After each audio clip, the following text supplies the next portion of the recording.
پاکستان بننے کی ہجرت اسلام سے ثابت نہیں۔ اس قسم کی ہجرت محمد رسول اللہ صلی اللہ علیہ وسلم کی ہجرت سے بھی نہیں ملتی، کیونکہ وَحْجُرْ حَجْرًا جَمِيلًا خوبصورت طریقے سے آپ صلی اللہ علیہ وسلم نے ہجرت کی، کوئی جانی مالی نقصان نہیں ہوا۔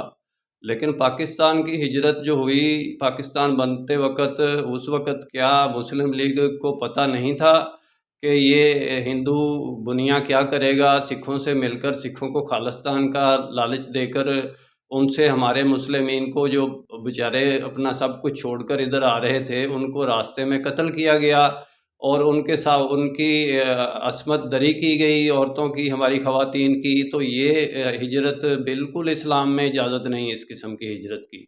یہ جس نے بھی کیا، جس نے بھی کروایا، غلط کیا ہے، یہ اچھا کام نہیں تھا۔